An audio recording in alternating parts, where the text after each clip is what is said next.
Olha só, a ação da Defensoria Pública do Estado levou vários serviços ao bairro Sacavém, aqui na capital.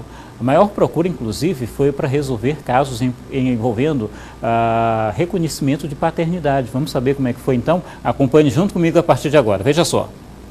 Nesta sala da Associação das Donas de Casa do Sacavém, a Gélida e os vizinhos puderam tirar dúvidas e resolver problemas antigos. Eu vim procurar a segunda via da certidão do meu filho, que eu perdi a primeira na enchente, teste de paternidade e sobre a pessoa alimentícia. Como era de se esperar pelo nome do projeto, Pais e Filhos, a principal demanda era de reconhecimento de paternidade. E foi justamente por causa da intensa procura pelo serviço que a Defensoria Pública Estadual resolveu facilitar o acesso ao atendimento. Grande maioria dos alunos ainda não tinha o nome do pai do registro de nascimento. Então, qual é a metodologia que a Defensoria Pública tem adotado? Ela vai até as escolas, faz uma palestra de sensibilização e com essa sensibilização marca uma data para que a gente possa promover esse atendimento jurídico que visa alterar o registro de nascimento das crianças e colocar o nome do pai. Mas vários outros serviços também estavam disponíveis. Inclusão em cadastros para benefícios sociais, né, os benefícios do governo federal e dos estaduais.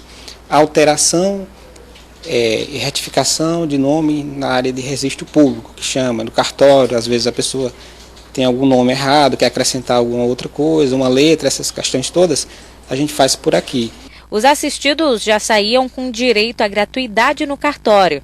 É uma espécie de força-tarefa. A gente identifica a demanda do assistido e a gente já realiza o encaminhamento do assistido ao cartório. Ele já sai daqui tanto com o encaminhamento quanto com uma declaração que garante a gratuidade no atendimento lá na serventia. Com os problemas resolvidos, Gélida foi embora ansiosa para receber os documentos. A gente não estava tendo isso aqui, aí para a gente se locomover lá para o cartório fica meio difícil. E agora com isso aqui facilitou tudo. A gente daqui só vai para resolver lá mesmo. Ficou ótimo. Vamos falar um pouquinho mais sobre esse assunto, porque ações de reconhecimento espontâneo de paternidade são realizadas em dois projetos na Defensoria Pública do Estado, o Pais e Filhos e também o projeto Ser Pai é Legal. Os dois estavam entre os serviços aí oferecidos à comunidade do Sacavém, como você acabou de assistir na reportagem. E para falar um pouco mais, para trazer mais detalhes, para explicar um pouquinho mais como funciona, a gente recebe o Defensor-Geral do Estado, o senhor Alberto Bastos, que já está aqui com a gente. Seja bem-vindo, obrigado, muito boa tarde. É um prazer, boa tarde a todos estar aqui presente. Vamos lá, então a gente acabou de dizer que são dois projetos, né? O Pais e Filhos e Ser Pai é Legal. Qual é a diferença, como é que funciona cada um deles? Pais e Filhos, reconhecer é um ato de amor, ele é um projeto que visa o reconhecimento espontâneo da paternidade. E ele é muito simplificado. A Defensoria Pública se dirige até comunidades, até a associação de moradores, até escolas públicas e faz uma palestra de sensibilização. Tão logo feita essa palestra de sensibilização, já marca uma data para os atendimentos. Certo. E nesse atendimento a gente já toma todas as providências necessárias para que aquele assistido, aquela criança, aquela mãe que nos procura, possa fazer o pai também que nos procura, por óbvio, ele acaba assinando uma declaração, Sim, reconhecendo a paternidade e a partir desse momento a gente envia um ofício para o cartório, no prazo de 2 a 3 dias já é emitida uma nova certidão de nascimento com o nome do pai. certo. Já o Ser Pai é Legal é quando há dúvidas sobre a paternidade. Então o pai ainda não sabe, não tem a certeza de que aquela criança ali seria realmente filha dele. Então, a gente disponibiliza gratuitamente, em parceria com a FIEMA, exames de DNA. Então, a gente tem buscado cada vez mais resolver administrativamente, ou seja, extrajudicialmente o conflito, Sim, porque é uma forma mais rápida para que os assistidos tenham acesso aos direitos. É importante frisar aqui, na medida em que se é colocado o nome do pai na certidão de nascimento da criança, essa criança passa a ter vários direitos, Sim, dentre eles a pensão alimentícia. O pai também passa a ter direitos, dentre eles a guarda, a educação, E mais, o que a gente quer, o que a gente fomenta é o fortalecimento da família. Que uma família fortalecida, a gente também tende a fortalecer a sociedade. Entendi. Me diga uma coisa, tem sido grande a procura, né? Nos dois casos, né, nos dois programas, é grande o número de famílias, de filhos sem o reconhecimento, a dúvida de paternidade, é uma situação comum? É muito comum, muito corriqueira. Para se ter uma ideia, de acordo com dados do CNJ, em torno de 5,5 milhões de crianças não têm o nome do pai no registro de nascimento. Somado a isso, a Defensoria Pública, apenas aqui na capital, recebe em torno de 400 pessoas por dia. Eu acredito que 60% dessa demanda seja na área de família. Certo. E dentro da área de família, uma das questões que mais a Defensoria Pública é demandada é com relação ao reconhecimento de paternidade. Então, a gente pensa com esse projeto agilizar, dar efetividade ao direito. Sepultando-se a dúvida, acabando-se com a dúvida acerca da paternidade, a gente fomenta com que facilita o acesso a direitos daquela população, principalmente mais carente. Porque se for esperar judicializar, às vezes demora 6 meses, 7 meses, até ter um provimento jurisdicional de forma liminar. Certo. Então, a gente tem buscado cada vez mais ser mais resolutivo. Esse que é o grande desafio. Só para se ter uma ideia de números sobre esse projeto. A gente tem o Ser Pai é Legal, nós já conseguimos resolver em torno de 800 casos. Sim. Já o Reconhecer é um ato de amor, pais e filhos reconhecer é um ato de amor, nós já conseguimos resolver 142 casos. É bom lembrar que esse Reconhecer é um ato de amor, pais e filhos, ele iniciou já no final de 2018. E a gente vem, paulatinamente, de forma corriqueira, se dirigindo até as unidades escolares, até a Associação de Moradores, justamente para levar esse trabalho. Então, a gente entende que esse projeto ele tem cada vez mais capacidade de aumentar esses números, a gente atingir um maior potencial de pessoas. Por fim, é importante também a gente destacar que esse projeto, o Pais e Filhos Reconhecer um Ato de Amor, ele é um desdobramento de um outro projeto chamado Fortalecendo Vínculos. Certo. Esse projeto ele foi vencedor do Inovare no ano de 2013, Legal. em que a Defensoria Pública se dirige até as unidades prisionais e faz o reconhecimento de paternidade de crianças nos quais os pais estão custodiados. Tá. Só esse projeto nós conseguimos fazer o reconhecimento de mais de 1.000 pais. Então, é algo que a gente vem fortalecendo cada vez mais dentro da instituição.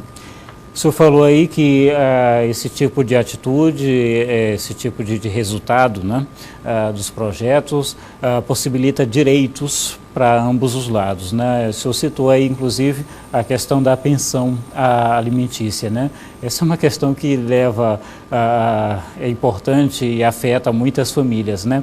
Fale um pouquinho também sobre isso. Por exemplo, aí acabou sendo comprovado, sendo reconhecida a paternidade, como é que fica essa questão da pensão, quem que decide, tem alguma forma retroativa, não, é só dali para frente, como é que funciona? A gente busca cada vez mais a composição, a solução daquele conflito. Então, se existir a dúvida da paternidade, uma vez já sepultada essa dúvida, passa para uma outra etapa. Certo. Pai, você quer contribuir para o sustento do teu filho? Quanto é que você pode contribuir? Filho, qual é a necessidade que você tem? Então, pega o binômio necessidade, possibilidade, por meio de um atendimento com a Defensoria Pública, se busca a um valor. Se houver concordância entre as partes, ali mesmo já se faz uma minuta de um acordo, no qual o pai se obriga a pensionar, a dar uma contribuição financeira mensal àquela criança, certo. E ao mesmo tempo pode-se inclusive regulamentar a guarda compartilhada. Então são questões em que é apenas um desdobramento. O início é acabar com a dúvida acerca da paternidade. A partir daí começa a fase de acessar a direitos, dentre eles a pensão alimentícia e também a guarda. Então a gente busca fazer o pacote completo, certo. Não só resolver a questão da paternidade, mas também fazer com que todos tenham acesso a direitos esses fundamentais. Defensor, a gente acompanhou na reportagem a ação feita na comunidade do Sacavém, né? Foi apenas um exemplo, né? Como é que tem sido essa receptividade, esse contato maior, ir até a comunidade, oferecer esse serviço para a própria Defensoria, inclusive? Para a Defensoria Pública se tornou uma política pública, a gente ficar mais próximo da população. Na minha opinião, a Defensoria Pública só existe se estiver próximo da população, se ela for eficiente para a população. Então, a gente tem buscado essa aproximação. E toda vez que nós vamos até as comunidades, somos muito bem recebidos. A população, normalmente, tem muitas dificuldades de sair da sua casa, dirigir até uma unidade de atendimento, às vezes não tem condições financeiras de pagar as passagens. Então, a gente visa aí facilitar o acesso da população ao serviço da Defensoria Pública e não só facilitar, tornar ele cada vez mais eficiente, porque à medida que vai, a gente tem que deixar a nossa marca, a gente tem que trazer algo de positivo e de concreto para aquela população, para ela entender, olha, vale a pena a Defensoria vir aqui. Então a gente tem buscado cada vez mais estar próximo da comunidade e ser eficiente na prestação do serviço. E aí é bacana a gente reforçar, né, e até explicar para quem não conhece de que forma trabalha a Defensoria Pública durante a semana, por exemplo, fora dessas ações, quem tiver precisando de algum tipo desses serviços, aonde vai, com quem conversa, como é que funciona? Fala pra gente. Aqui na capital, a Defensoria Pública tem um posto de atendimento principal, é no Reviver, na Rua da Estrela, número 421, funciona de 8 horas até as 17, e depois nós temos 3 outros pontos de atendimento, que é no Fórum, que são aqueles processos que já estão instaurados também no mesmo horário, e Núcleo de Defesa do Consumidor e Núcleo de Execução Penal, um no São Francisco, que é o Núcleo de Defesa do Consumidor, próximo à rotatória, e o Núcleo de Execução Penal no Renascença. E no interior do Estado, a Defensoria Pública está presente em 39 comarcas do interior, e todos esses serviços que são ofertados aqui na capital, seja na comunidade, seja nas unidades de atendimento aqui também da capital, ele pode buscar o interior do Estado, que também terão esses mesmos serviços ofertados aqui. Legal, eu queria agradecer a sua presença aqui com a gente hoje, obrigado pela participação e pelos esclarecimentos, bom trabalho. Sempre um prazer, eu que agradeço a oportunidade. Uma boa tarde a todos. Obrigado, boa tarde.